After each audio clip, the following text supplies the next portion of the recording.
Right, good morning everybody.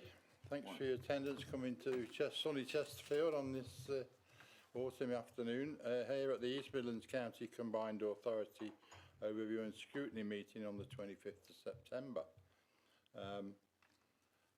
Again, welcome to everybody for your attendance and thank you. I'm sure there may be one or two late arrivals as well. The meeting is being streamed live. By your attendance, you're accepting to appear on that live transmission. So I just put that on record. I'd like to welcome the members of the committee, the Mayor, Claire Ward, who's not here yet, but I'm sure she'll arrive shortly. We have at least one new member at the meetings today. It's Simon Mabbott. I think your first meeting, yeah? Yeah. And Diane, have you? No, Dawn, sorry. Diane, that was a Freudian slip, yeah, wasn't it? Wasn't it? No, I've attended a few. Right, okay. Okay, good. Well, welcome. I hope you, I'm going to say enjoy being on the committee, but I do actually hope that you find it useful and as we should do. So, I think in that case, being as you're the new member, we'll do some introductions anyway. I'll go around from the left with Jonathan, my deputy. Yeah, Councillor Jonathan Wheeler. So I'm here from Nottingham County Council Conservative Group and I'm Vice Chairman of the committee. Hi, I'm Sanjit Soul, Director of Legal Governance and Compliance at EMCCCA and Monitoring Officer. Martin's in the corner doing the IT with his germs, so don't get too close to him unless you want to call it. Andy. Yeah, Andy Abrams, Executive Mayor at Mansfield. David Hughes, Councillor, Derbyshire Dales District Council. Thank you. And I'm Kevin Gillett and I represent North East Derbyshire, but I'm also here as the rep for all the districts and boroughs in Derbyshire. Two hats on for Kevin. Simon. So I am the County Councillor for Ilkeston South and Kirkhallam. Thank you. So I'm Councillor Lonsdale from Derby City Council. Councillor Dawn Abbott from Derbyshire County Council, Cabinet Member for Health and Communities. Morning, Cathy Mason, Nottinghamshire County Council. I was nearly joining you. Nottinghamshire County Council. You're going to transfer, are you? I am going to transfer. Okay. You can join Diane any time. And stop it with that, please. And Michael Edley, Scrutiny Officer. Okay. And at the back we have Emma. I'll get Emma to introduce herself as well. And we have a couple of observers as well from there. So that completes the attendance so far. I'm sure we may get one or two more to join us. We're waiting on the officers who aren't scheduled to be here for a little while, but we were expecting the mayor. So I'll go through the motions to start with whilst we wait, but we may have to juggle the agenda a little bit until the mayor arrives.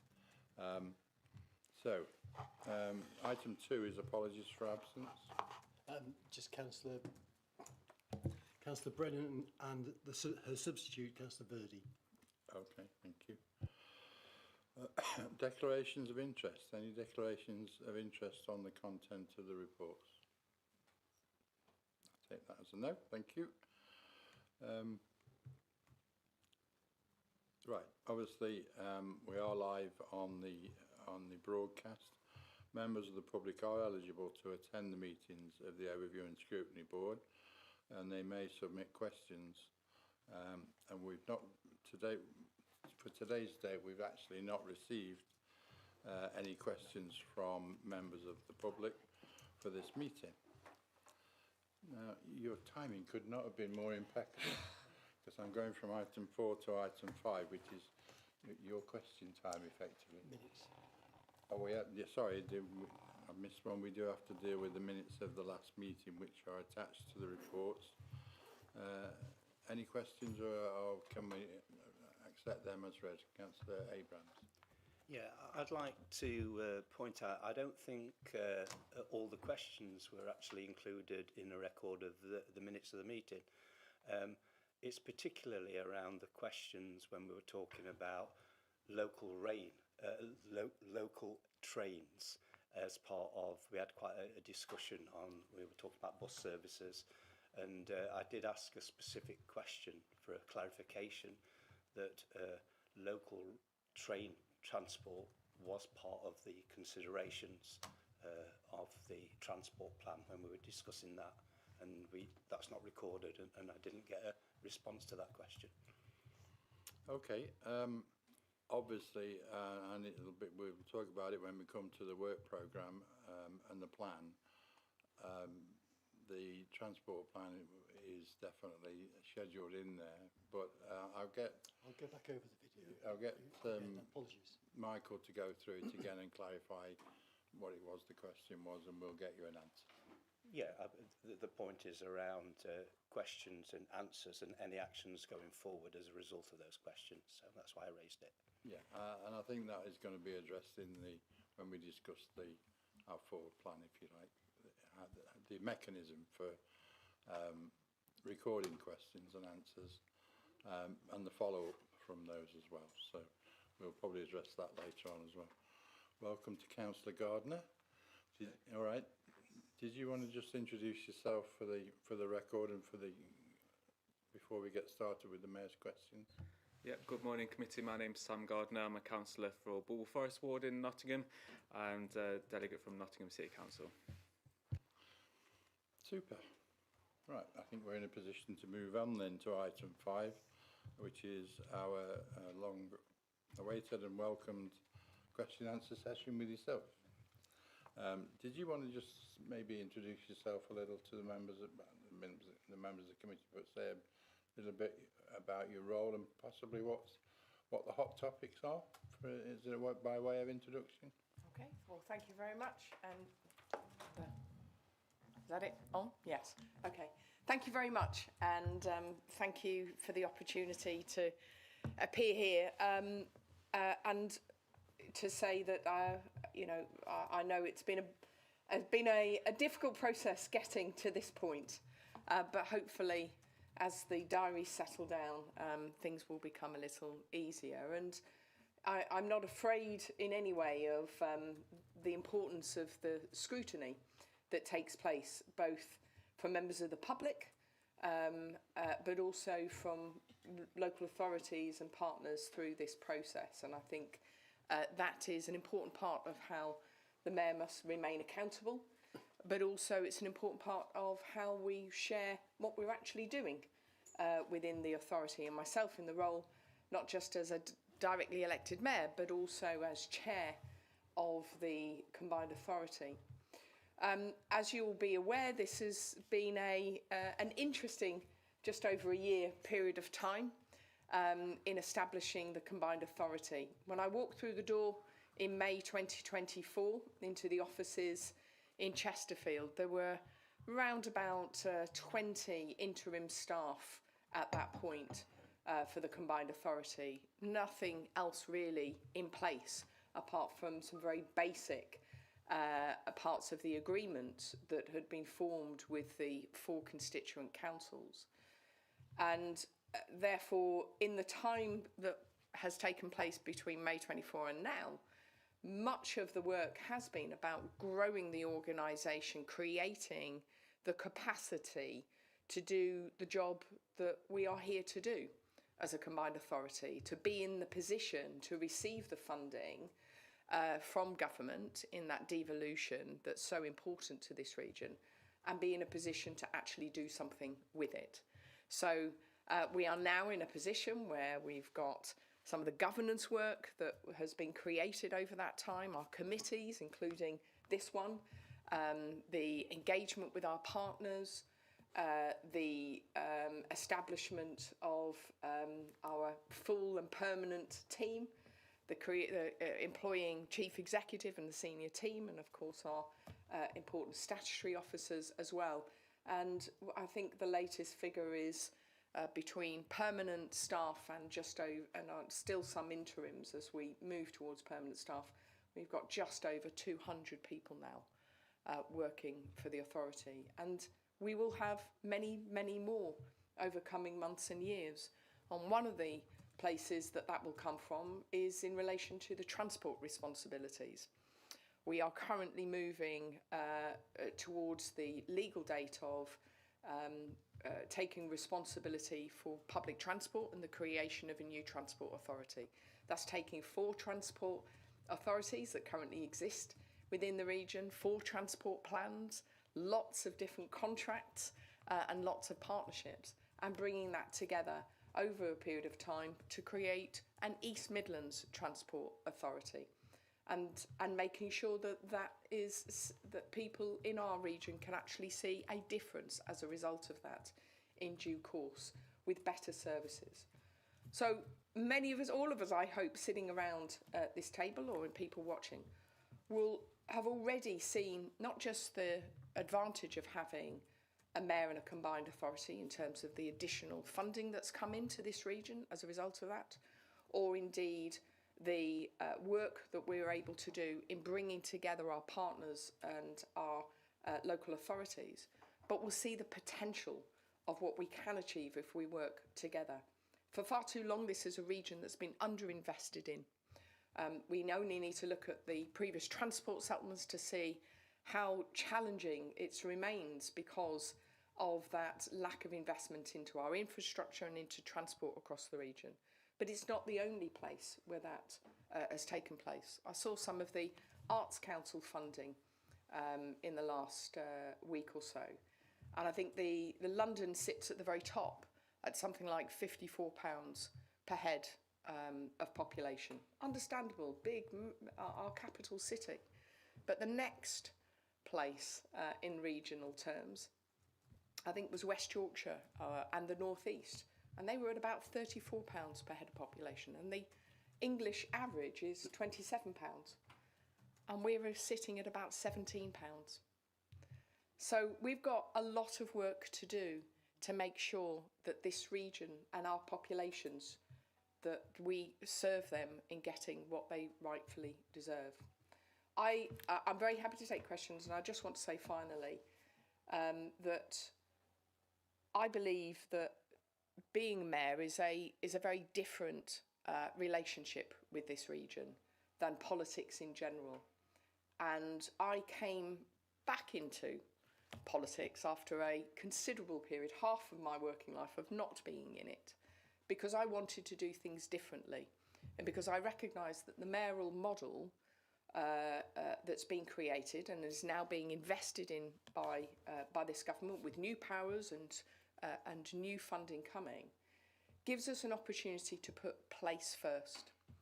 And whatever people's politics, I've always said, I will work with anybody who shares that ambition to see this region do well, to get its rightful place in this country, which is to ensure that we make so much more of the assets and the opportunities that we have here. And the Inclusive Growth Commission that reported last week made it really clear that we have a lot of assets, and we also have a lot of ambition and aspiration. What we've lacked are the opportunities to realise that. And I hope that we can collectively work together to make this region a greater sum than its parts. And by doing so, we can change the lives of the people that we are all elected to serve. Thank you. I think we as a committee share those ambitions, obviously. We understand our role and in that we want to look at things strategically from the authority's point of view rather than parochially. There are other avenues you can pursue for that sort of thing. So we've had the chance to consider what we might be talking to you about today or asking you. Hopefully you've had sight of the themes for those questions. Maybe not. Okay. We weren't short of questions to ask you once we got together to consider that. So if you'll indulge me, just one comment on your initial contribution.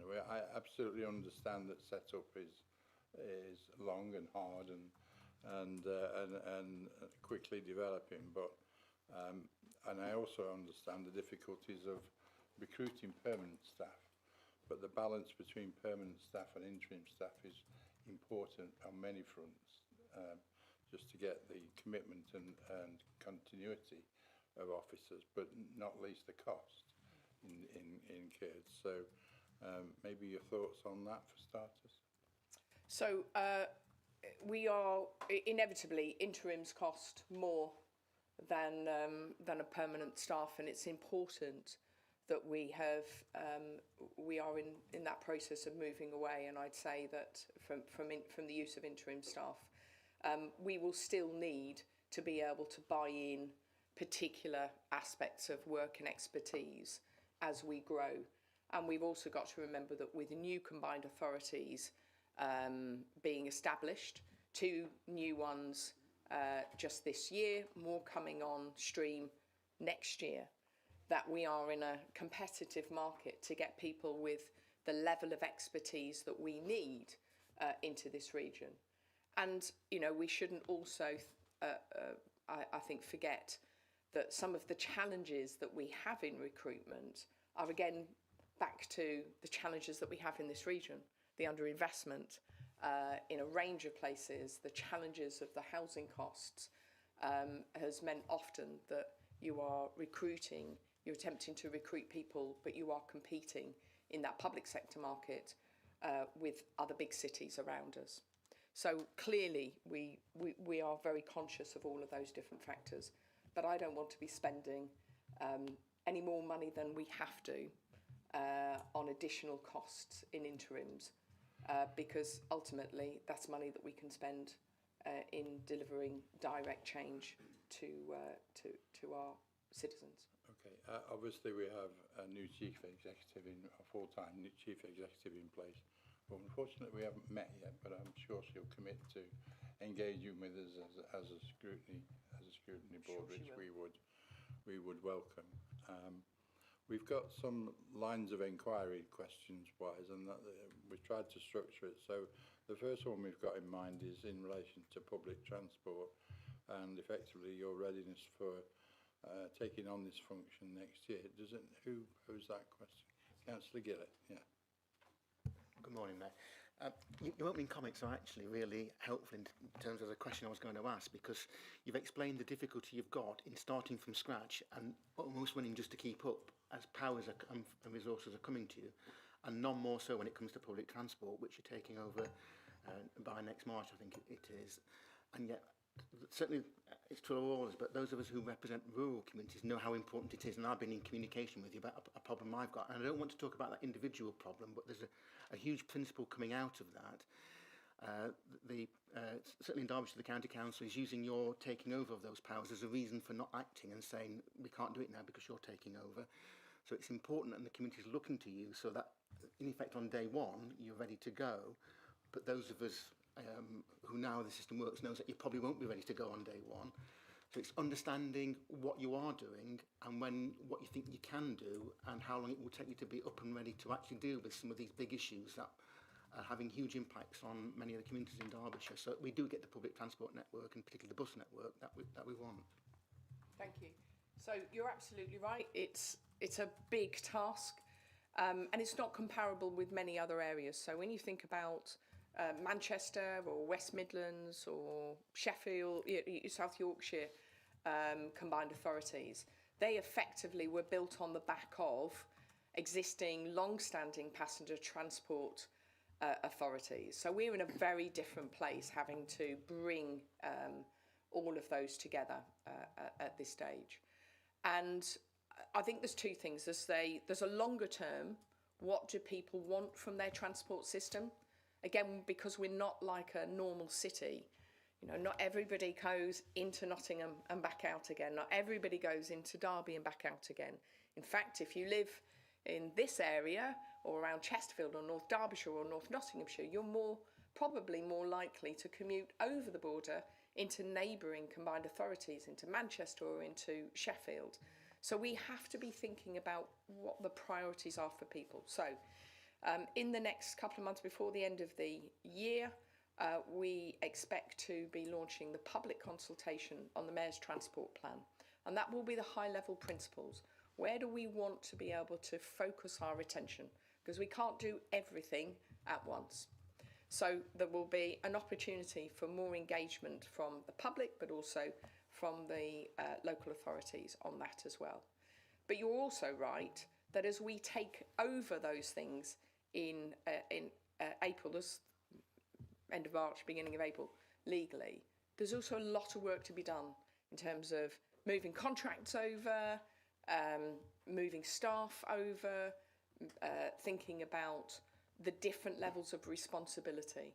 And I'm not going to sit here and promise you that everything is going to be into change mode in terms of development of brand new services or other things in that first year.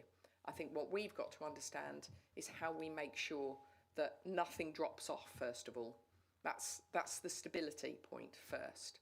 And then when we understand what people are asking for in terms of the Mayor's Transport Plan, so the high-level principle consultation will take place first, and then moving into a more detailed level of discussion about where are those services that you need. And I know in your case, you're talking about particular villages that have been left behind and cut off. What are the services that we could support, and how we do that in partnership with our bus companies.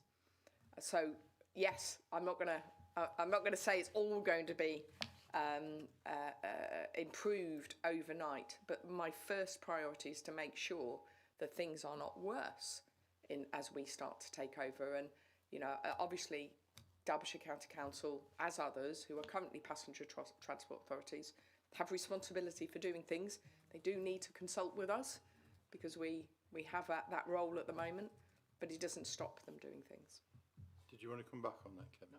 I think it's not the answer I wanted to hear, but I think it's a fair answer, and it's the answer I expected. So there's no criticism in what you're saying, and it's what I've been telling communities anyway. But it's just to make it clear, really, and to put for you and your officers that there is this, as you recognise, there is this big demand out there. You're under the pressure of getting the structure set up to work, and there's a tension there because the communities want it tomorrow, and it's important that you're seen to deliver as well. And therefore making sure. And so perhaps could you explain a little bit more what sort of work is taking place in the background to bring the structures in place, so that when you do take over in March and April, you might not hit the ground running straight away, but you'll be able to run fairly quickly. So it's a huge amount of work taking place with our transport team, and we're building up our transport team as well. And as I say, they have to look at all of those things around contracts, around concessionary fares, around routes, around the assets that we will take over, the bus stops, the, in some cases, park and ride. All of those things are all, there's work underway with officers on that at the moment. And as I say, there are two things, which is it would be wrong for me to say to residents, this is what you are definitely going to get. That's why we're having a consultation on a local transport plan. So high level first, starting at the end of this year, and then we will come back to residents later into next year to say, right, we've now taken control over this, we're in a position to shape this, but what does that mean for you? And it may well be that people say, actually, the priority is getting to where those jobs are, getting to where the hospitals are, getting to where there's an opportunity to get another service out. So if you live in a village, for example, it might be the answer is demand responsive transport that gets you to somewhere where you get a more scheduled bus service, let's say. Those are the things that we've got to understand in each community.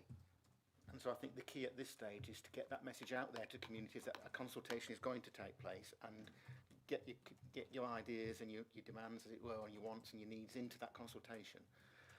How will the consultation take place, and how will you communicate to communities so that they can participate in it and get all the information to you that you need? So lots of different things. You'll see more of it. Obviously, the Transport Committee are responsible for some aspects of this in terms of the engagement and the discussion around it, making sure that all of those boxes are ticked around consultation.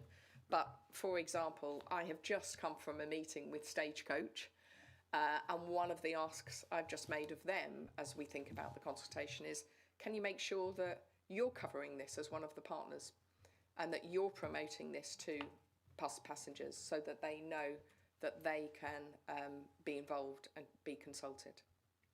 Communication is obviously going to be vital, and building the public's understanding of what you do and what the authorities about is vital. They may come to a question on that. We've got 9 or 10 lines of inquiry, so I need to move on a little bit. And I'm going to start with working in relation to the budget. There may be questions and concerns around being able to spend the money and put it into reserves. Was it yourself, Dan? Can I just follow on for the public transport?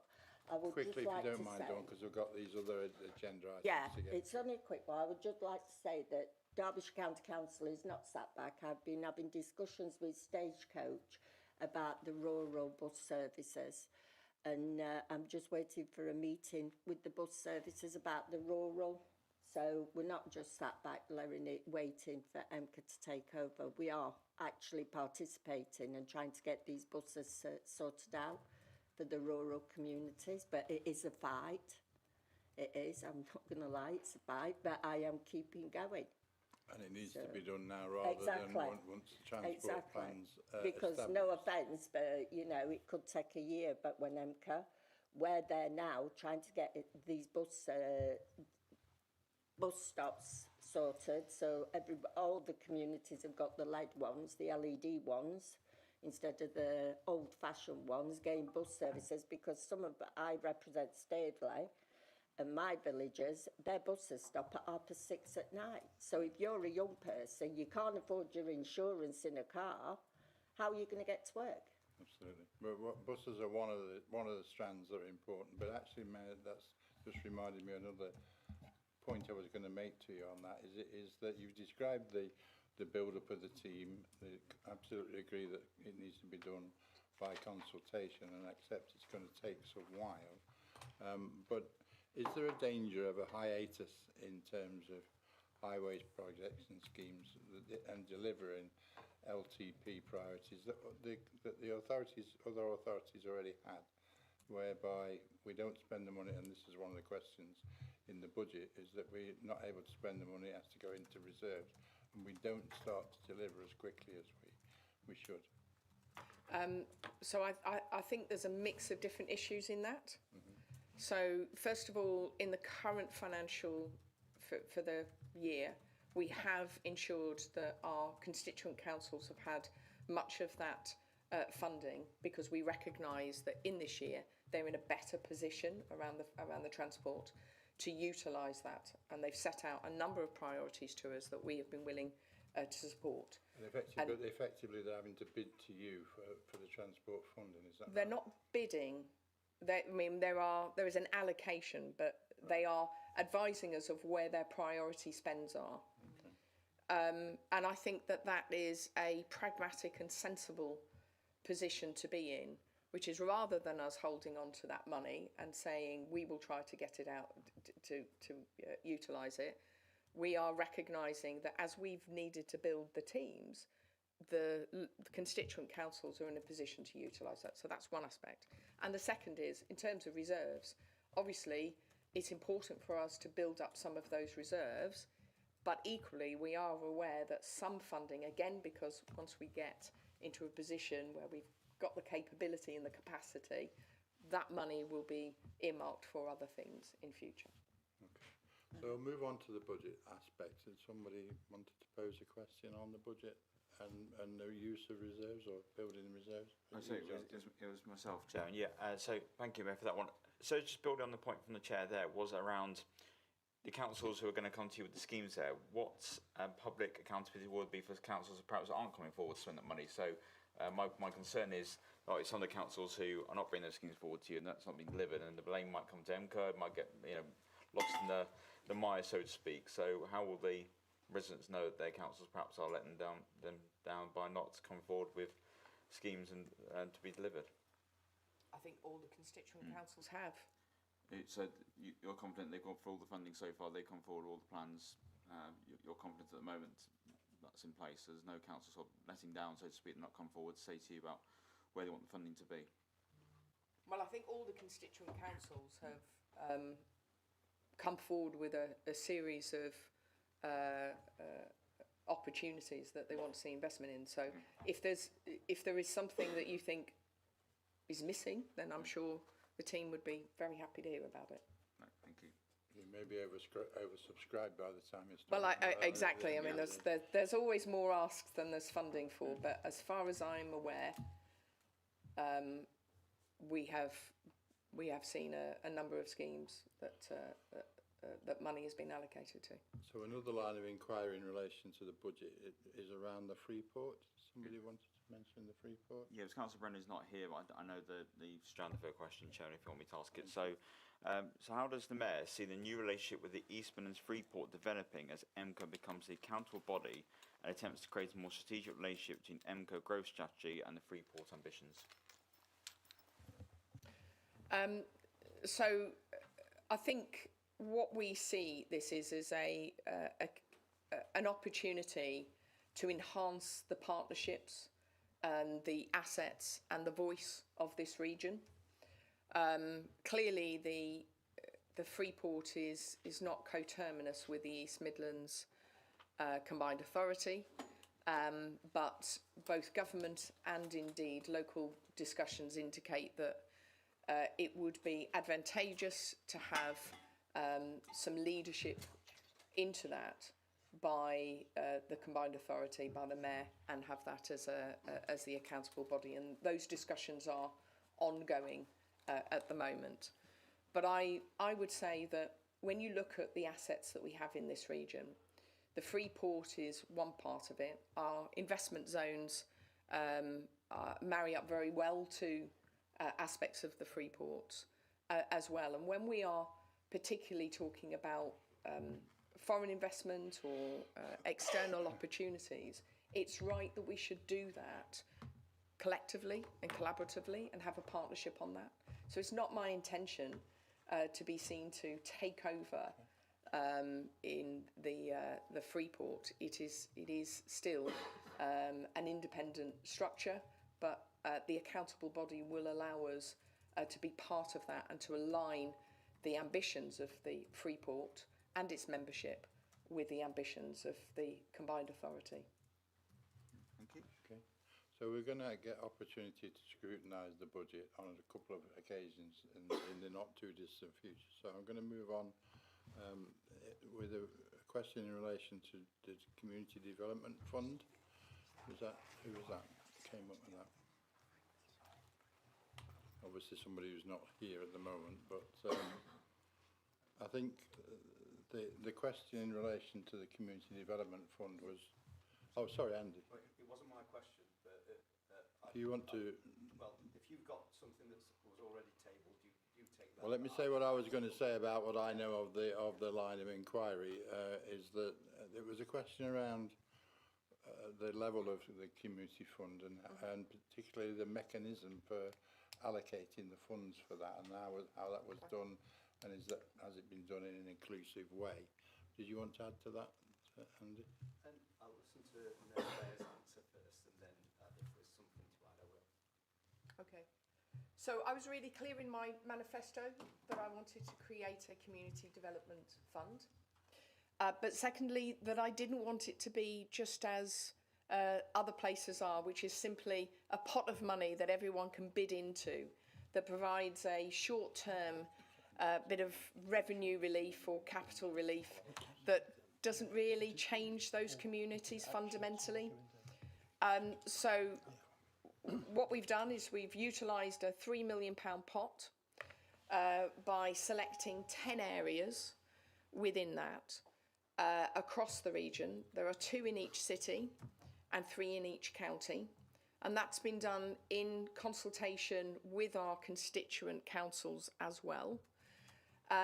But the criteria is based on deprivation, looking also at some of those health challenges, looking at whether or not they are areas that receive funding externally anyway. You know, are they high receivers of lottery funds or other investment or towns funds?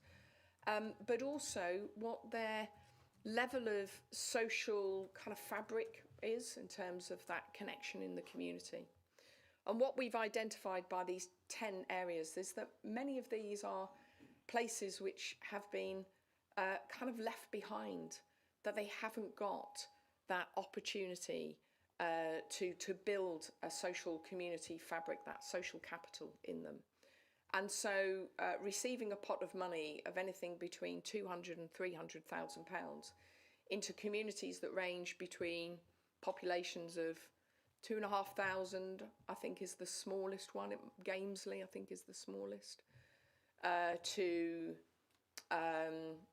city wards in Derby and Nottingham, which I think are about 24,000, maybe 22,000 population, means that we've got a whole ground of areas where we can test different things. And what we've done in selecting those areas is to now open up in a process expressions of interest to partners, community, voluntary sector who have a relationship in those areas and can work together with them to help the residents to understand how that money could best be used. And what I don't want, because it's a 3-year programme, I don't want, I didn't want money to be used on something that, you know, might be a one-term moment and not create long-lasting change in those communities. And that's why I'm inviting communities and residents to have their say in how they use that money in working with the partners. So examples that we've given could be that they want to develop a community allotment, which might help with skills, it might help with mental health, it might help with bonding that local community.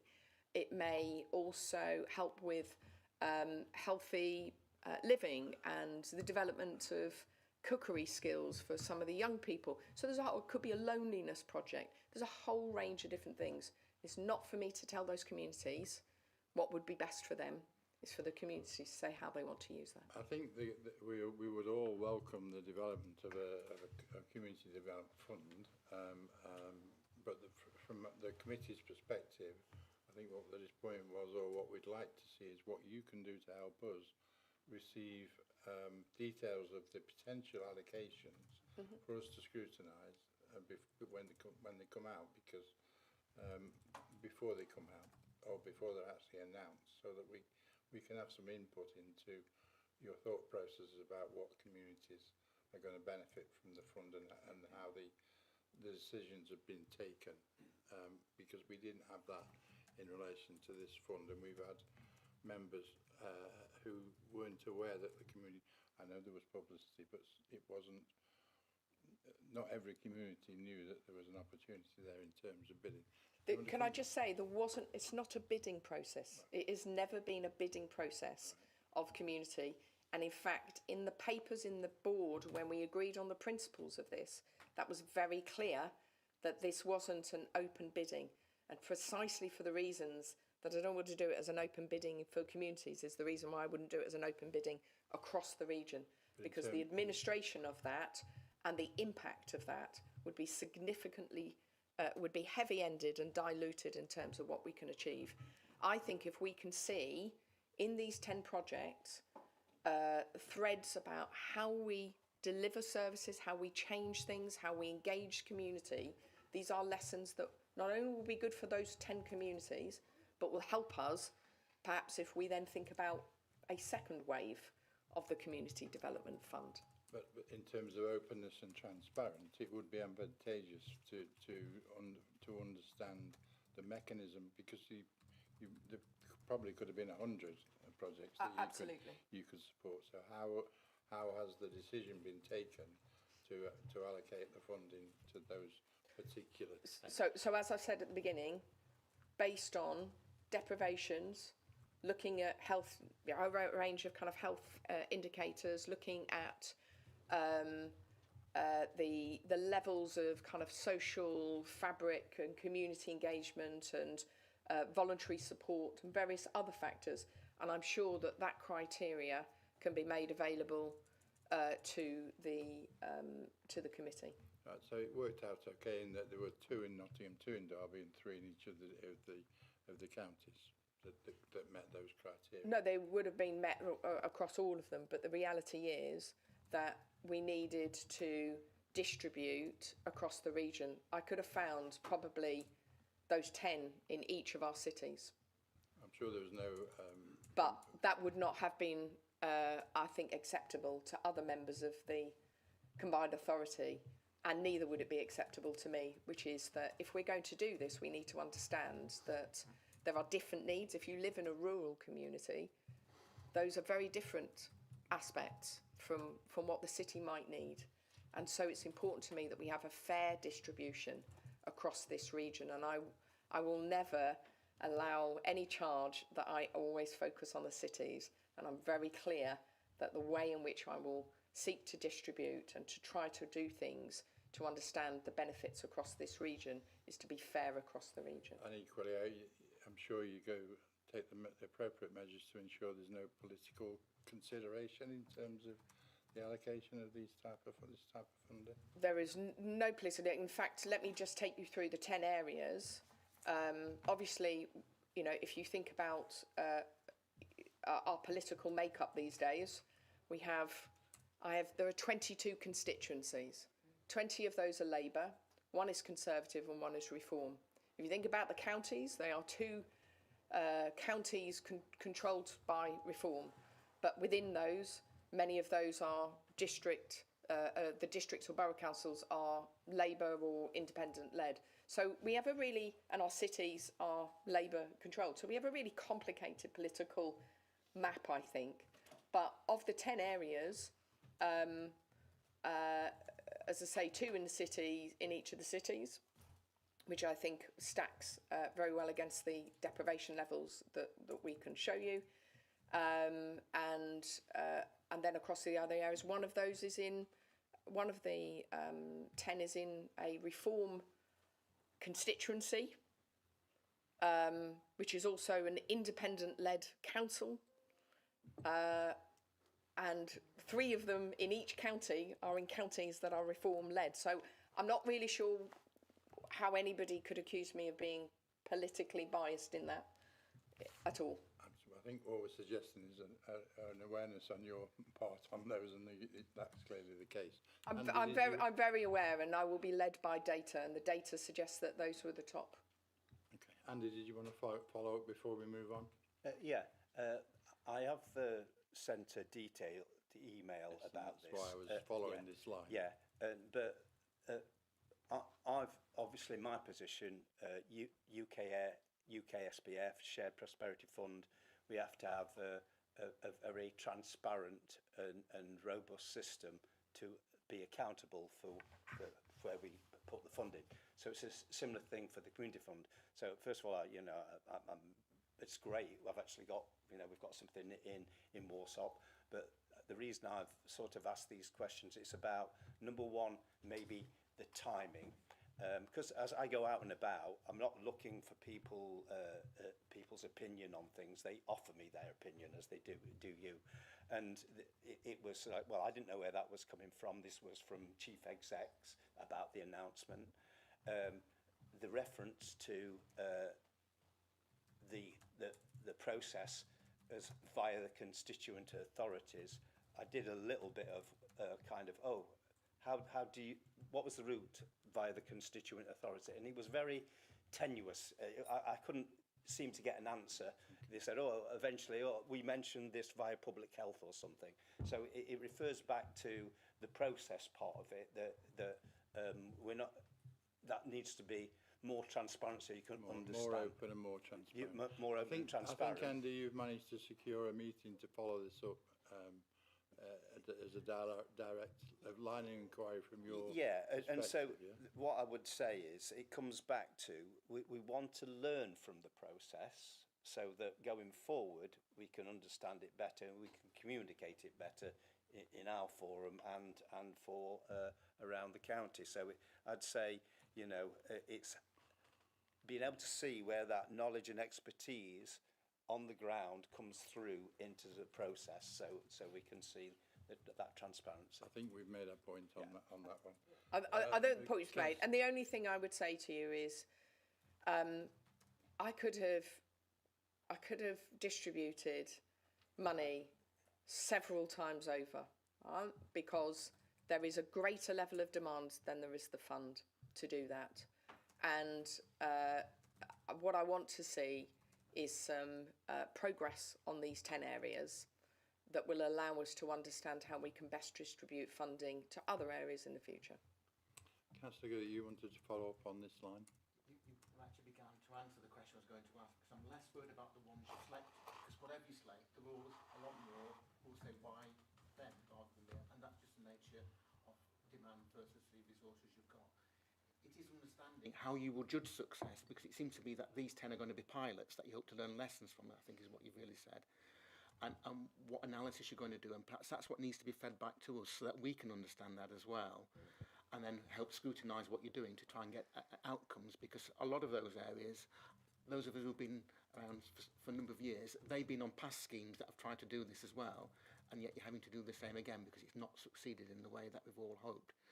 So what are you doing to ultimately to analyse to make sure it will work, what criteria we'll be using, and can that be fed back to us so that we can then take a look at it as well? And just for your information, Mayor, we later on in the year we'll be holding a workshop and looking at data and its value and how you use analysis of these schemes and others to inform the way forward in the future. Yep, absolutely, in the sense that we have got to hear from the residents first. So I can't tell you how we're going to measure because I don't know what we're going to measure yet. And so we've got to start from that point. So we're at the expressions of interest stage, and then there will be the creation of whatever that scheme is or whatever that opportunity is. So we'll be looking at performance monitoring and KPIs for things that you're doing and trying to deliver. Before I move on to adult skills then, yourself. Yes, yeah. it's kind of a much simpler question than that.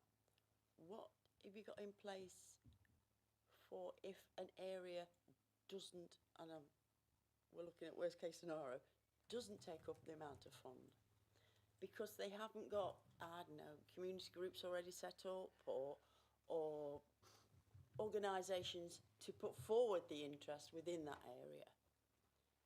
Obviously, there are other interests outside the area that can say, oh, we can do it on that part or this part. But what contingency have you got to actually go in to those areas and say, we're open for business, and take it more down to a personal level? Because, yeah, it's all great up this time, but as I say, until you talk to people, they don't realise it's there. Not a lot of people are interested in politics and Yeah. Why it happens, and you have to go and literally take it to their door and say, please can we talk to you about starting a group or something. Have we got people that's going to go out to the communities you've picked and have an open day, if you like, to actually try and get it verbally into those communities? That's what I would expect the partners to do once they've been selected. So we're still at that early stage of the expression of interests of the organisations that either are in those places that could do something, or that have the capacity and the capability to do that. For example, it might be the local voluntary and community services that is capable of bringing together other groups that are established or that are perhaps more informal in order to be able to work with those. And then I expect them to engage with the community, and there will be other partners that wish to do that. So I understand. I am not involved in every single one of these at this point, but I understand, for example, that in some areas it might be the parish council that wants to engage and to use its opportunity to talk to residents about it. We'll look at all of those.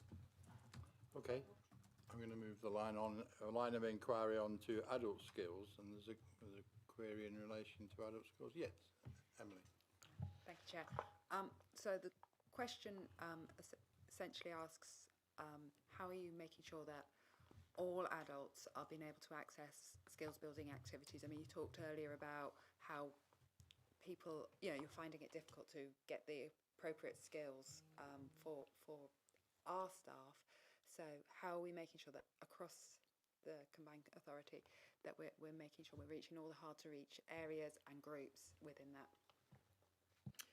So I think there's a number of things that are going on. So first of all, we've taken responsibility for the Adult Skills Fund, and that started this month.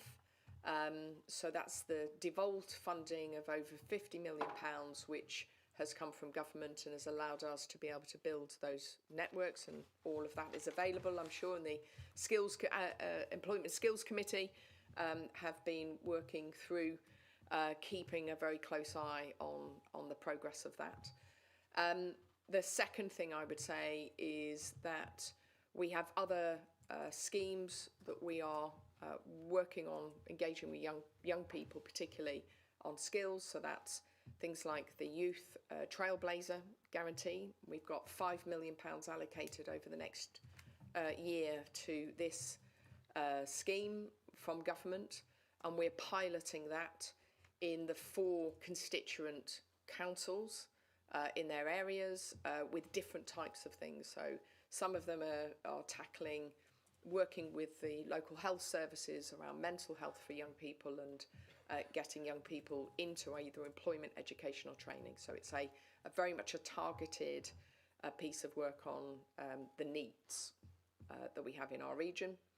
And we're also supporting the boot camp skills, which is working with employers to design the types of courses that are 6 weeks long that will help people either to get into work or to improve their working opportunities.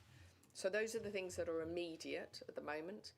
And then on the broader picture, as I say, last week the Inclusive Growth Commission launched its report, something that we commissioned a year ago. A huge amount of work has gone into it, and at the heart of it is their proposal for an opportunity escalator. And I'd certainly encourage the committee to have a session on the Inclusive Growth Commission and what that will mean, the recommendations and what that means for this region. But the opportunity escalator is a tool which maps the data of where people are in this region and the potential that they can have by the intervention of certain skills packages, in a sense, and working with employers. So, for example, just to kind of make this real, what does that look like? Well, we could put loads of money into those super sectors that the government's identified in the industrial strategy, 8 sectors. But actually, we know from the data that's been produced by the Inclusive Growth Commission that 80 to 85% of people in this region don't work in those areas. They work in retail, or they work in logistics, or they work in a whole range of other things that are service and support. And so we need to focus where people are. And if you are a young person working in retail, we would recognise that that job may not have dedicated skills, but there's clearly a lot of skill in it, working with the public, dealing with members of the public who can sometimes have a bit more of a challenge, and perhaps recognising that experience and overlaying it that if that person had access to some skills in administration, for example, they may do a public-facing role in a growing new industry, an administrative role in a different way that would allow them to earn more money and to build their opportunities on that escalator. So that's the sort of thing that we are looking to do over coming years. Just for information, we are looking at the Inclusive Growth Commission's recommendations after your session. Very good, excellent. We're aligned with that thought process. Good. Any follow-up from that, Emily? No? Any other quick questions in terms of adult education? Yes. David? It's not to do with adult education. It was really to do with how the Inclusive Growth Commission rolls out into rural areas, how economic development in rural areas, and liaison with the work that the district councils are doing, the rural district councils are doing. I don't know if that we want to take that now or in this afternoon session. I'm going on to communities, customers' relationships and communication with them. So now I'm going to, if you don't mind, I'll deal with that in the next, that's fine. in the next line of inquiry. Yeah? Okay. So our next line of inquiry is exactly that, around customer and communications and alignments with districts and boroughs and the constituent authorities, particularly in relation to their local plans and their housing strategies. So who was going to propose that? Was yourself, was it, Dave? So we have had conversations now with Director of Place in EMCCA about housing strategy and the implications for transport and other infrastructure strategies that where EMCCA may have some influence over the providers of those things. We as a district, Derbyshire Dales as a district, has got a 2045 target of something like 14,000 or 12,000 new houses, as well as the 2,000 that have already been built since the last local plan. So this is pushing us in the direction of a new town, probably in the south of the district. And the problem that has arisen is that the Inclusive Growth Commission and various other documents out of EMCCA have typified Derbyshire Dales as a rural location with a tourist industry, which isn't a good characterization of the district at all. It is rural, but it also has 50% of its residents have got, or workforce have got, degrees or that level qualification. And the Inclusive Growth Commission seems to have not known that that the highest GVA of any sector is manufacturing in Derbyshire Dales. So there's a real issue about communication between districts and EMCCA. The communication between counties and EMCCA may be fine, but districts haven't been able to communicate well. And I know from officers that they've had very great difficulty in communicating with officers in EMCCA, and it has required councillors to interact with officers here to get that to take that communication up and away. So communication and alignment are really major issues, both on not only on housing but on economic development and infrastructure development. So and we have district councils currently have a responsibility for housing and spatial development, and that needs to be aligned with EMCCA's work. Absolutely, it's really important that as we look across the region, we understand the differences that exist across that region and get down to that district level. And that's why it's very important to me that we have representation around the board from the districts, two from Derbyshire and two from Nottinghamshire. And they have an opportunity to feed in and feedback along with your existing committees structure that sits across the districts. Forgive me, one of them strategic leadership board, isn't it, in Derbyshire, and is it the economic? I've forgotten what the Nottinghamshire one's called, but economic prosperity board across those. So there is opportunity for districts and boroughs to be able to feed in and to feed directly. They also sit as part of many of the opportunities for them to take part in committees and to be engaged in committees as well. And I think that is something where districts are able to feed in. We will improve, obviously, our communications about our plans, our spatial vision, the transport plans, the work offer skills, the inclusive growth. So all of these things we'll be working on in more detail over coming months and years, and I would expect the districts to be part of that. And obviously you're going through your own changes potentially in the next couple of years with local government reorganisation, and so we are trying to deal with a lot of partners at the moment.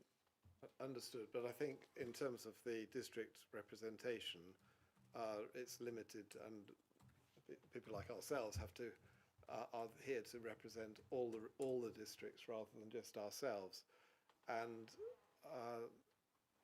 so I think the sort of problem that I'm suggesting here are problems that other districts may very well have because of their responsibility for economic development and housing and other factors. I guess for me, Mary, if the districts and the councillors are having communications and understanding difficulties, then how can we expect the public, the man on the street, to know what it is that EMCCA does if they were stopped and asked? Well, I understand that is still a challenge. This is very new for this region. And therefore it will take time for people to understand what the combined authority's role is on a range of different things. But if you're saying to us we need to improve on those communications with districts, I'm happy to accept that there's a bigger job to do. It has to be two-way, so it has to be consultative as well of the district, as well as informing the districts. Okay. Did you want to follow up on this line, Andy? Yes, please. It's not really just the districts or whatever. I think the point that was made there was we've had this very high level overview for the inclusive growth that has set out some fantastic objectives, but the data and information that they've used to set out their strategy, lots of different people, universities and whatever, they've said, oh no, that doesn't represent this area at all. It doesn't represent what the universities are doing. You've just suggested that in your particular patch, which you know, there's that vision of what the economic prosperity and the things you have to do is different. So I think that's the challenge. Where we're going to go now, from where we've had this very high level kind of overview of the area, we need a check and challenge against the experts in those areas to make sure that we have got the right vision for all the different areas. And I think that's the next stage of the economic, the inclusive growth mission. So the big point is, the message I'm getting is there's a disparity between what some of the visions has been made up here with what the experts in, whether across the districts or the universities, what they consider the data and information and the direction of travel is. Well, I'd just say that as far as the Inclusive Growth Commission, it engaged with the universities, they worked with them. So I'd be a bit surprised if the universities are saying that the data that's coming out or the vision from it is not where the universities believe. In terms of on a micro level to each district, there may of course be differences or perhaps not a focus on some of those in the way in which you might have hoped to have. But all of in the last year there have been lots of opportunities for engagement with the Inclusive Growth Commission across the region. I'm only the messenger. I've been. I was at the Mansfield National Business Network, representatives from Nottingham Trent University. It wasn't. I think the statement was that the actual economic data and plan that has come out didn't represent what their contribution to it, and that's the message that I that came through to me. I'm just demonstrating that as one example. The bigger example is to make sure on the next stage of the inclusive growth that we are going down to the experts at the more granular level to make sure there's a check and balance, that we're getting the right data to move forward for the prosperity of the whole area. Data-wise and performance monitoring, we're obviously intending to look at that by way of a task and finish group very soon. David, did you want to put that other point you was going to raise? Yeah, well, the other point, just to continue with Andy's point, our officers did try to work with EMCCA on communicating some aspects of Derbyshire Dales, and they got no replies, and from the officers in EMCCA, and I don't think that's acceptable. As I said, it took councillors to come through and come directly to you, Claire, to get the meeting with the Director of Place about housing, and you know, I think that EMCCA needs to be more open with districts to ensure that it gets the right information, because there are published sources available that the Inclusive Growth Commission could have consulted and could have been made available, or they could have been pointed to by the officers, but they didn't consult. They couldn't have consulted those public sources, because they would have come up with a different characterisation of Derbyshire Dales had they done so, and that is quite a criticism of the consultants' approach to the Inclusive Growth Commission, and it undermines many of the findings of the Inclusive Growth Commission.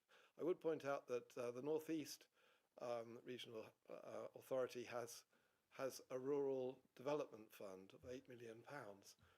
There was no mention of such a fund within the Inclusive Growth Commission report for this district, yet a lot of the East Midlands is rural, not only in Derbyshire but also in Nottinghamshire, and the rural communities need to have access to that sort of the funding associated with economic development to meet their particular needs. Is there, I guess the question is, Claire, is there still opportunity to feed these concerns back to in terms of feedback to the Commission? Well, absolutely. We've got the report, so in that sense, their initial view has been determined. But in terms of how we respond as the combined authority, that is still being determined in terms of what we want to do next. And if you've got the session later with Damien, I'm sure Damien will pick up those points. And to a degree, it's a moving piece, a piece of that develops and will grow. Well, absolutely. Our response about this is an Inclusive Growth Commission report, which is kind of holding the mirror up to the region to say, these are the things that we think you have, your assets, some of the data, and these are the things that we think you could do in order to enhance. How we do that will come out both in our response to the Commission, and that using that as a framework for our investments, but also in the local growth plan. So you will see again more opportunity in that, but I'm sure Damien will pick up further in the discussion. One of the big concerns, moving on to the next aspect, is in relation to the scrutiny function and whatever, and how we're doing it. One of the big concerns is our interest level is largely around being able to pre-scrutinise things. So I'm wondering what you can do to help us in encouraging officers to do that. Later on today, we're going to look at some guidance for officers, which it does encourage them to consider scrutiny to avoid not conflict but questions later on, maybe avoid call-ins and things. So if when you see that, if you're able to adopt that and emphasise that with officers, that would be useful. But it would also be useful from our point of view to have the opportunity to directly report any recommendations that we have and be able to follow them up by attending or having an item on the agenda of the board, or when it's necessary, when we do have direct recommendations, for us to be able to present those recommendations and seek your board's response in relation to those recommendations. Obviously, we need to find that balance, don't we, of making sure that you feel assured of the processes that are being used, and that you can see that transparency, but equally allowing for development and decision making to be made through the process of the board and of the committees in terms of the recommendations. I would have assumed that any recommendations you make would come to board as part of that anyway. So I'm happy to take this away and discuss with the officers. Sanjay, do you have a view on that? Is there space on the agenda for board to take recommendations from us when necessary? Yes, absolutely. And the point also links into the development of the forward plan as well. So in terms of pre-scrutiny, there is a real appetite and a drive at the moment to consider and look at the forward plan, ensure that we've got a fully populated forward plan covering a 12-month period, so that this committee can consider that and consider items that they may want to include for pre-scrutiny. The forward plan of the authority was a concern initially because there wasn't much on it, was there? But it's obviously been populated. It's a point of reference for us. So I don't know your time commitments. Mayor, are you able to stay for a few more minutes? I have, I think. I know I've got to be somewhere in Nottingham. It's going to be quite tight because he's going to get a train. Oh, okay. Yes. All right. Well, But probably not much more. Maybe just one more then. And if there are questions that we haven't managed to cover, then we can submit them to you and perhaps get your view on them through a paper exercise. We've been very conscious as a committee that we're in policy development and strategy development phase, but before too long there will be a desperate need to start to measure outcomes from what is delivered. Does anybody have a direct question on that, or should we leave it at that and pose that as a question as to how you intend to measure and deal with understanding the outcomes of the measures that you're delivering? It's actually one of the questions I've written down. I think you've actually more or less done it. So how are EMCCA reviewing their performance and improving their consultation and communication on overview and scrutiny and feeding back so we can improve it going forward? And that's a sort of, but in relation to what we've just been speaking about, in the previous year, we were talking about the forward plan. There were numerous things that went to board that never even came to overview scrutiny at all, and we did raise that as a concern.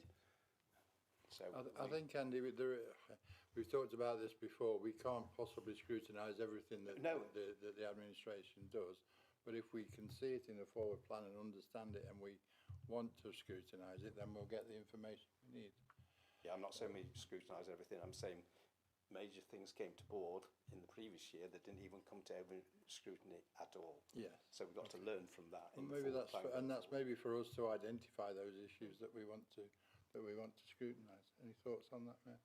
I mean, I think that's the purpose of deciding whether you call something in, which is you are in a position to determine that, and clearly not everything, particularly as we were establishing a lot of the governance process, it wasn't possible for some of those things to come via overview and scrutiny first. So, you know, as I say, there is a balance to be had, which is not to have everything coming through here or being debated, neither is it not to have your input at all. So we need to find that balance. Okay, well, I think that's been very useful to have you here today, Mayor. Thank you for your attendance, and I think we're looking at least one other question time at some point during the year. Equally, if there are subjects that we need to ask you about, we can do that in the course of the year anyway. We've got a couple of questions around health and wellbeing and EMCCA's role in driving economic growth. If it's okay with you, we'll submit them for you to have a look at your leisure once you've got more time to be able to do so. So again, thank you for your attendance. Been very informative, and we'll see you again. Great, thank you. I'll see you. Right, Damon. Moving on. If you don't mind, I'm going to propose a quick 5-minute comfort break, and so we can get a drink, and we'll come back in 5 minutes or so. Is that all right, Martin? Thank you. Caffeine.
Michael will join us. I think he's been in the queue or whatever.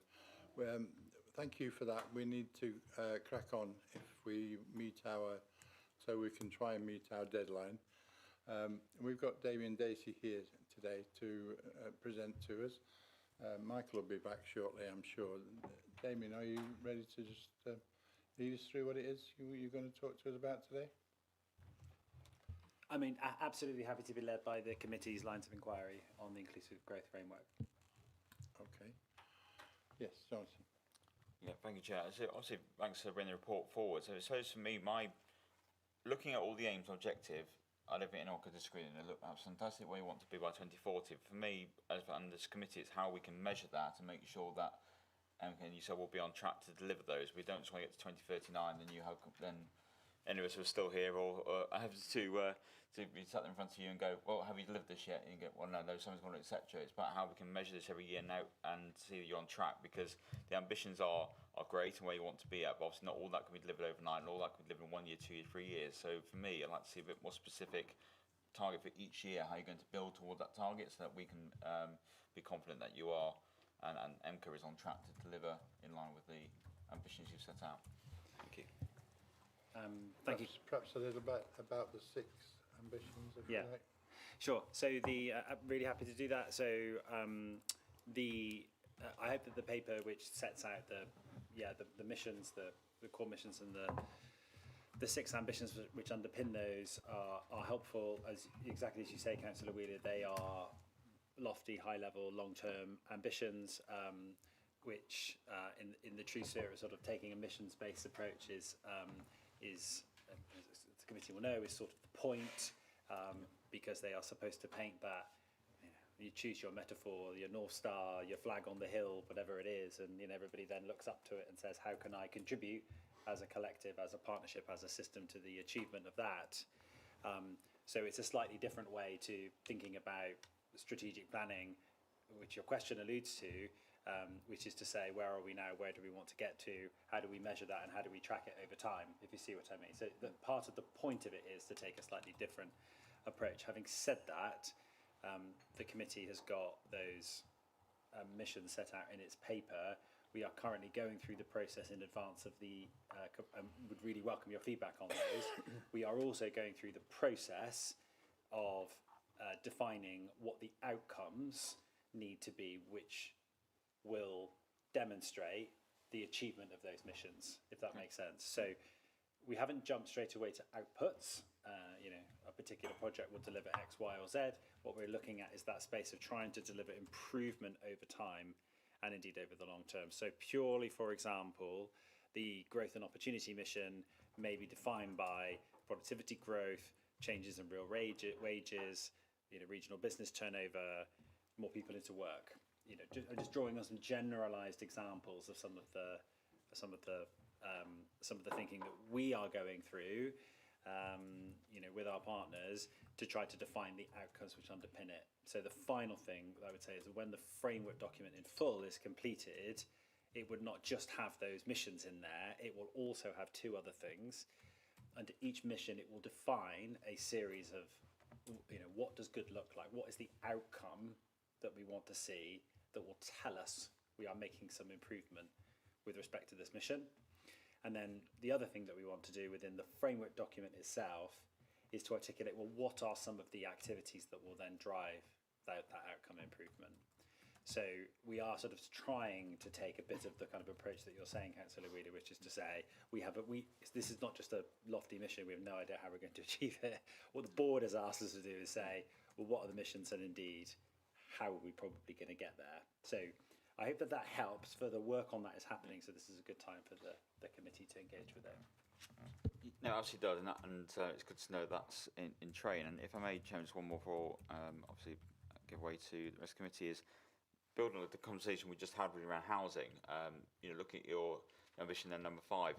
Obviously, most district councils should be or are finalising their next local plans, which obviously cover a lot of this period to 2040. So, what engagement have you had with them in terms of the ambitions set out there? Because, for example, affordable housing, and it's obviously a really key part of your mission here, there. And if that is not being identified, the right sites in the right place now, which on the district, it's obviously going to make your job a lot harder in terms of those sites. So, have you had any pushback from districts?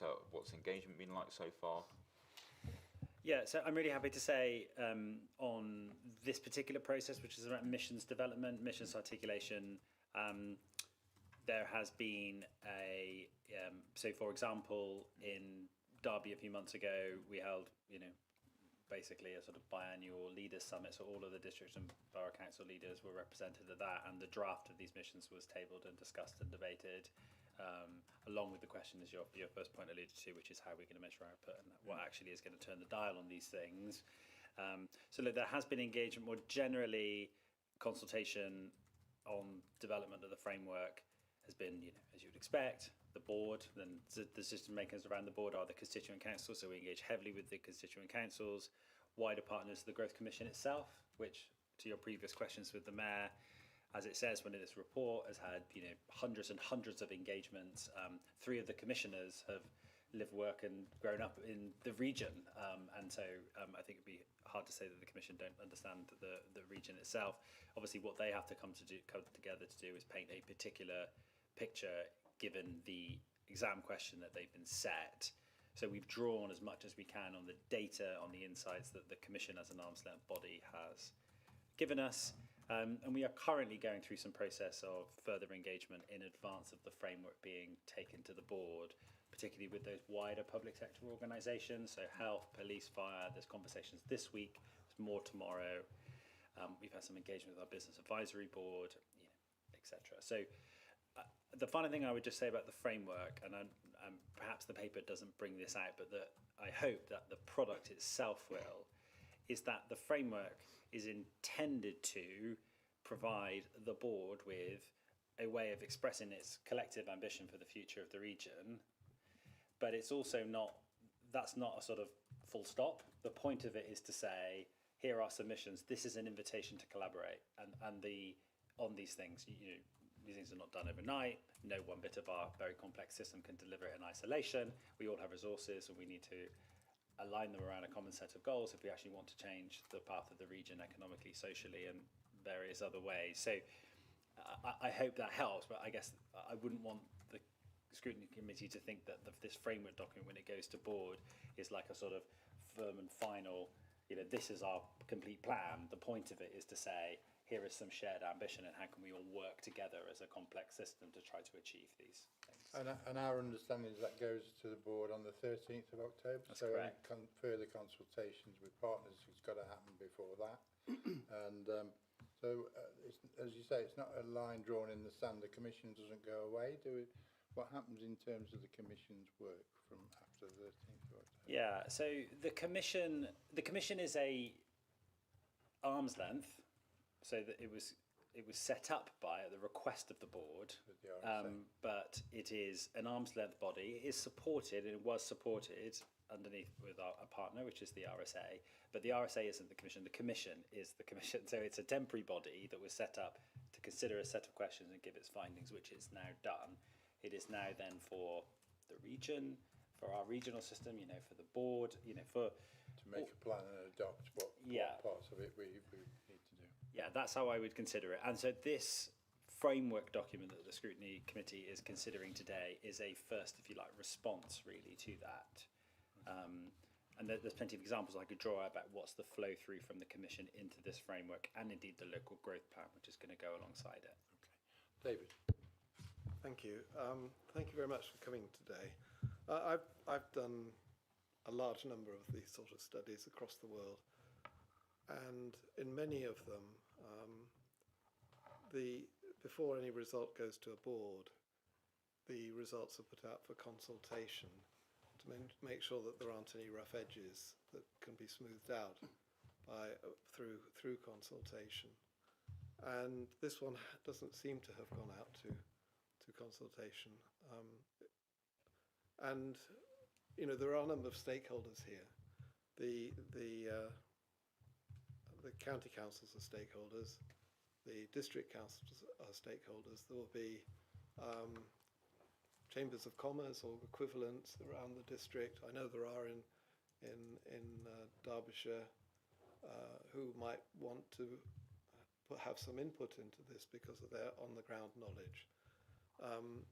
I pointed out some issues with which seem to be in the evidence base from the executive, that are apparent from the executive summary, which suggests that the evidence base wasn't sufficient, had some holes in it, and those holes could have been resolved by consultation of a draft of this before it is sent to the board. So the board is going to receive a paper which hasn't got necessarily been subject to scrutiny by the stakeholders who understand their local situations or their national situation.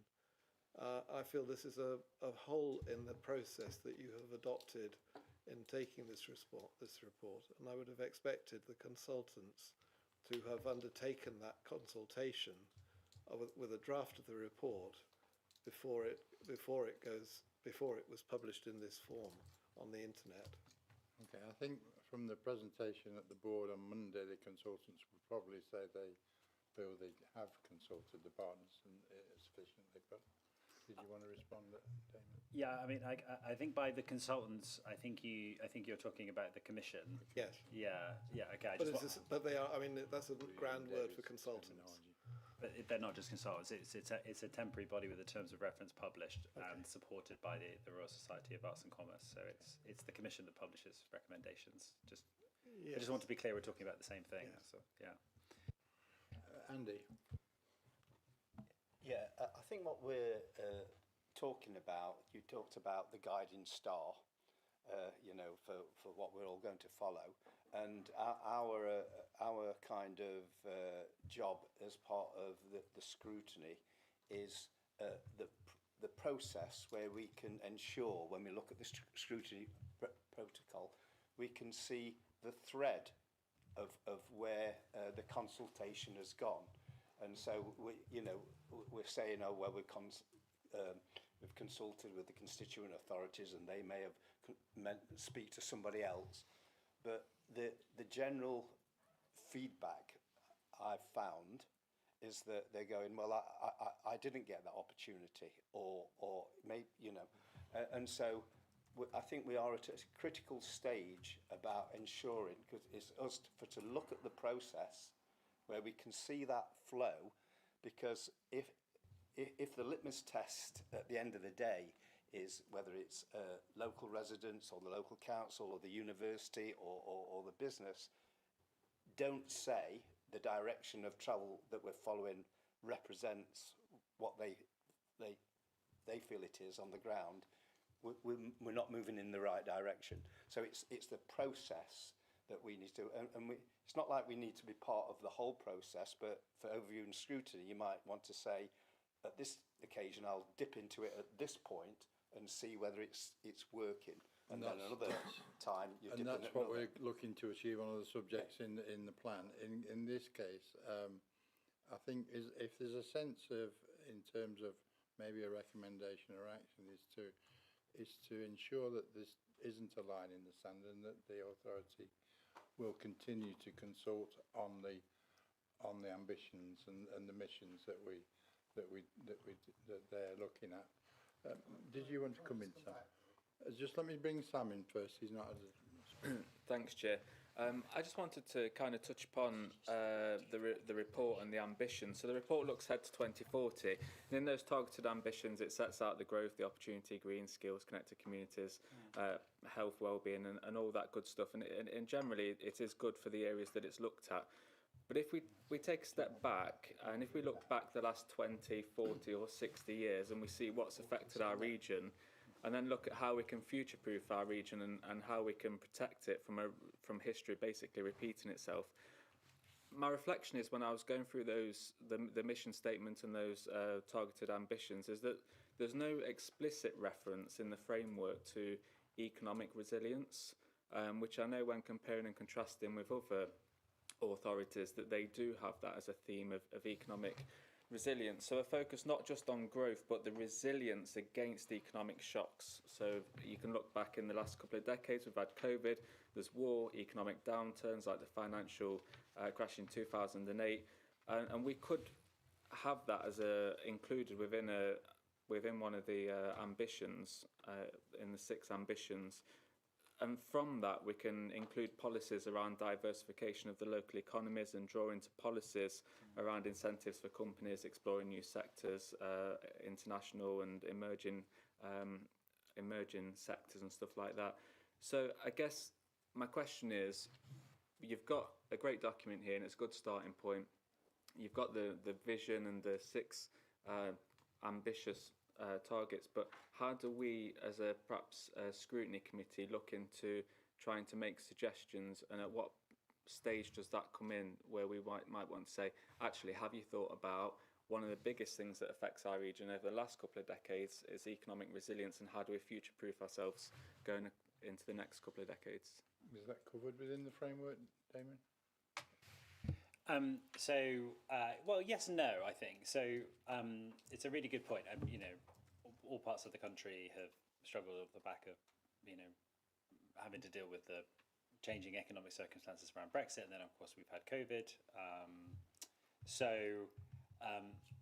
I think it is fair to say that at that level of thinking, which is really important and does affect all of the region, you know, so this is a big economy, it's a complex economy, it's an independent one, particularly internally, but also with our neighbours. That there is a strong stream or theme, I should say, on resilience within the local growth plan, which also, and I think one of the things you're alluding to is, if you like, that sort of diversity of forms of business, social enterprise, those kinds of things. I think it's sort of mutual, you know, what you sort of alluded to. So there is an element of that. This is a sort of, I'm really happy to talk about the emerging local growth plan. That's also going to the board on the 13th. And of course, once it's published, you know, again, that's another thing which is sort of out there, you know, for engagement, for development. I'm really happy to come back and talk more about economic resilience as an issue and how we are starting to try to understand what the issues are for the region through our plans, but actually more importantly through the delivery. You're right. I'm just looking at the ambition.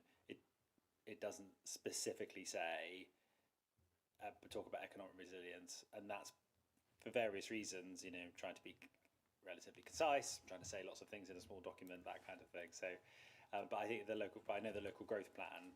There's definitely been an issue that has come up in our engagement around how do we support the economy, and obviously the local growth plan itself is a much more detailed and extensive document than this. Would it help if Sam shares his thoughts on that with you following the meeting? Yeah, I'm conscious you've got a train to catch. I'm okay for I'm okay for another 5-10 minutes if I drive at the speed limit. I'll try and bring it to a conclusion. I think, David, you wanted to come in briefly before we look at a potential resolution. Yeah, thank you. It's just that in terms of going back to this consultation, I think it is important. And I'd like to know who you have actually consulted with on the draft of the report. I mean, when I've done these, and I've done them in major countries at a national level, and we have a room full of people. We present the report to a size room full of people. It's maybe 100 people who represent a variety of different conditions. I did one in Pakistan with the Minister for Telecommunications in Pakistan chairing the meeting, and we had comments from all sorts of people about the development of telecommunications across Pakistan and the issues arising, and the and that was all done before the report was published. And I think this is what you need to do here. I mean, it seems to be standard practice in much economic development work to have that sort of consultation across a wide number of people. I'm not sure we can spread to Pakistan with the communication, but that was just an example. But I get that. But it is what it is. They were given a mission, weren't they? And they were given a task to do, and I think they feel that they've consulted as widely as was possible in the circumstances. But we've got the only additional thing I would say, Joe, is that they're so I think that's right, and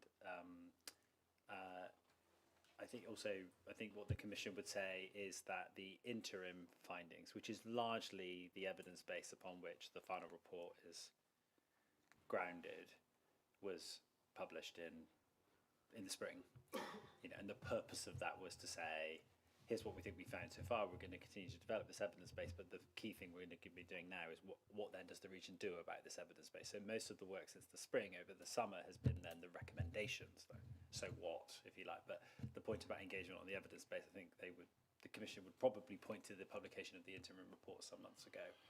So it's not going to be easy to influence the content in the last 2 weeks at this point. So well, if I may, and to Mary Abraham's point as well, that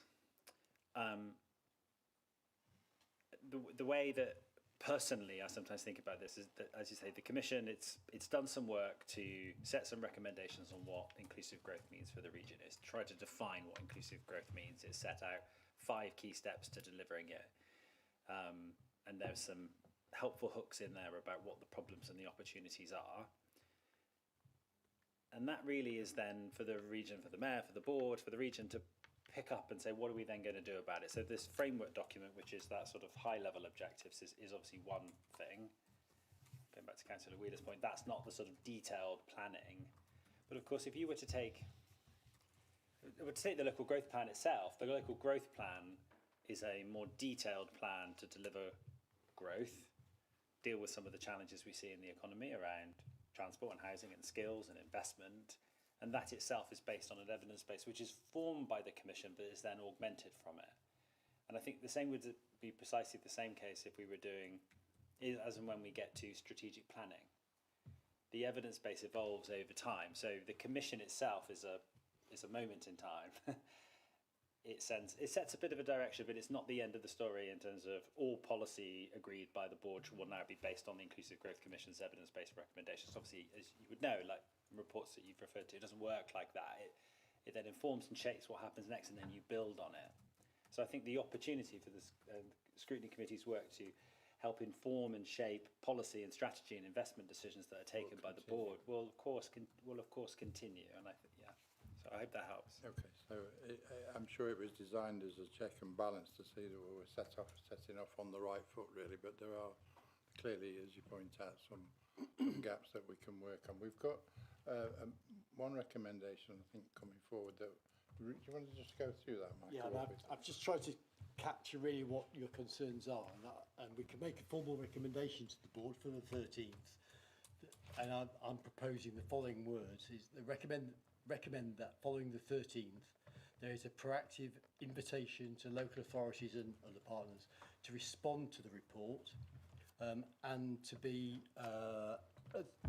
and those responses to go to the board in some sort of format within let's say arbitrary, but I've said a 2-month period, and that's just to refine that. To put some refinements around that report. That's the board could reject that recommendation. They're perfectly entitled to do that, but I think it's incumbent upon us. There's clearly a sense that there is some refinement necessary, and that's what I would propose. They may decide they've gone far enough, but at least we made the point to them, and we can go. We'll go with that. We'll refine this in the next day or two, and come back to you with a final version of that recommendation. Andy, before I move on, I'm very conscious. I need to let him go, and we've got 10 minutes to go through our plan. Yeah. So it shouldn't just be local authorities. No, I said and partners, and yeah. It's got to I did say and partners. Sorry, I missed that. That's okay. Cool.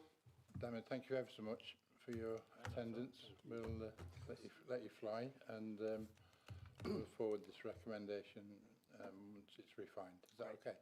Thank you so much. Thank you so much. Okay. Good, thank you. Right. Yes, I did want to spend a few minutes refining our plan, which Michael's kindly captured mostly from. Do you want to whip through it for me, Michael, as to where we've all seen the plan? Are there any issues that came out of that people wanted to raise? Dawn? There's no consultation with other boards like the Health and Wellbeing Board, the Safety Communities Board. Sorry. I told you down on that. Yeah, forward plan. There's no communication between any of the other boards that are actually grassroots, that are actually, you know, and I just find it a group of people that's come up with a plan. Well, but it's... But unless there's consultation with the grassroots boards. You talk about the... Yeah. Yes. I need to move on to the next thing, but then we'll try and capture that in the recommendation as well, and give them an overall view on the subject. So I'm referring to our plan in terms of the year's work. Are there any issues that anybody wanted to raise? It's based on what we talked about at the informal meeting on the 2nd of September. And it's basically suggesting a structure for our work and what goes with it. For me, the important part, once I've gone through it, it's reasonably fine. We need a structure also for if we need to make changes to that plan, if something comes up and becomes of a greater priority, we need to understand how we need to do that. And so Michael's got a form that is in the process of adopting that from a previous authority. Well, yeah, it's still it's the same template that went out to members for the 2nd of September. Right, but the guidance for officers in terms of referral to scrutiny and the grounds for changing an item, fitting another item or changing an item in our plan, there needs to be a structure of how to do that. And they're detailed in the appendix afterwards. It's actually section 5, and it's quite simple, really. If anybody feels that there's something that the scrutiny should attend to that is not on the forward plan because it's a new issue that's emerged, they should make that proposal to the chair. If it's a very urgent issue, the chair and the vice chair will effectively decide whether that it comes to the next meeting, because time doesn't allow to engage more widely. If it's a slightly less urgent item, but nonetheless, and then it feels though it should go on to the forward plan, then we'll bring that to the next committee for a decision on that, on the basis normally that it's one in and one out. Everywhere you look, the very strong series that the scrutiny committee focuses on 2 main items per meeting. That's the norm. And that's what we would want to stick to. That's allowed us to have a really good debate today on, I would argue, plenty of time on these 2 issues. So that would be normally the criteria, unless you or the chair and the vice chair decide otherwise. I just want to be clear that whilst it's a plan, it's not written in stone. It's something we can adapt if we need to, if we all agree a different priority. And Jonathan and I will work with whoever comes up with an idea in that regard. But it's necessary for government recognition of the governance that we have in place to have this plan. And it gives officers plenty of time, because I've already sent this out. Officers will see this, so that gives them plenty of time to prepare for producing a report for scrutiny. I'm also going to put in place what I call a scoping meeting with the chair and vice chair. They haven't got the date yet, but when they will sit down with the author and the director and agree what will go into that report, so that we're all clear on what is expected. Because I've had reports come from officers that are not what the scrutiny committee intended to receive. And then there'll be an opportunity for, again, the vice chair and chair to view the draft report before it gets published, as a check and balance, really, just to make sure that we're getting what the committee wanted rather than what the officers necessarily want to give you. So I'm just putting in place some checks and balances. And I'd also add that this is not around developing the scrutiny function, kind of our development as a committee, and I'll be circulating sometime in October I'm already on it, an action plan that will take the development of scrutiny forwards. That clearly is pretty well my work plan, really my personal work plan, to facilitate that development. It will affect you clearly, like things like the workshop we had at the beginning of the week. That's the kind of way that I see things developing. So that'll come to you for your sign off, if you like, to make sure, and that'll allow you to hold me to account on the development of the scrutiny function, but this is the forward plan that, around the committee's work and what it'll do in this coming year. And as I said, it can change. And you'll see in the appendix the guidance for, suggests a guidance for officers. And there's guidance for members as well. And members as well. And I think that's important to press home our view in terms of pre-scrutiny rather than post-scrutiny on policies and things. So hopefully we'll use that to encourage. You heard me mention to the Mayor that she needs to support that way forward and encourage officers to provide us with a timely information. Andy, we've got 5 minutes left, or less than 5 minutes left, if you want to just comment on those. Just a mention on the checks and balances. As things come forward in the forward plan, the scrutiny, the delivery of the scrutiny protocol would be a very good kind of measure for us, because it includes all the things about, we were talking before about a process and checking back. That's our way of checking our outcomes, isn't it? That's right. So I think that should be a reference document that we could top level list that I'm now building in some detail. David, final point? Yeah, just a quick one really. I mean, I just wanted to pick up something that Councillor Abrams has brought up in several other meetings, and that is the the evaluation process for capital investment projects by the authority, because I think Councillor Abrams is concerned that they are prejudicial to the current method, which is using the government method, is prejudicial to investment in the Green Book. Is prejudicial. Social value. I mean, we do acknowledge that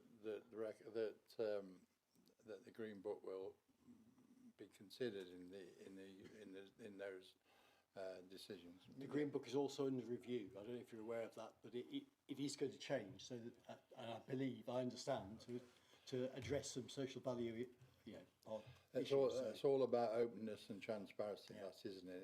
And we will absolutely drive that through this. And I agree with it's. I mean, the one thing I would want is not to have regional based GVA numbers, GVA per capita numbers included, because that limits the growth, the use of the capital investment in lower GVA. All I would say on this subject is we need to look at this holistic as a scrutiny committee. We do need to focus on strategically regional considerations rather than parochial issues. But we can that can help with parochial issues, which can be taken up elsewhere. Sandy, I don't know if you wanted to comment on any of that.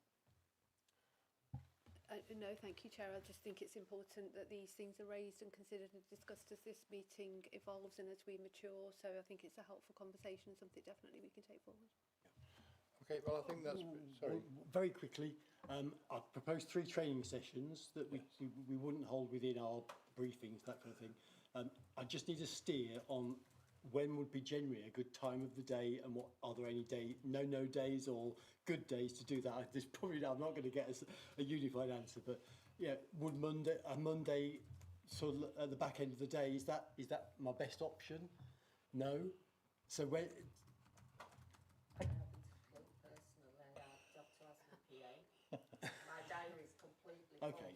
I think we're going to have to set some dates and time. I'll just do a poll like I did before. Does that work? For my diary, they're going to have to be put well, thankfully, Yeah. and I appreciate the people that were able to attend on Monday for the pre-mayoral discussion. That proved very useful today. So I think we're going to have to go with as many as possible for these training sessions. There is one date in there that needs correcting. It's not.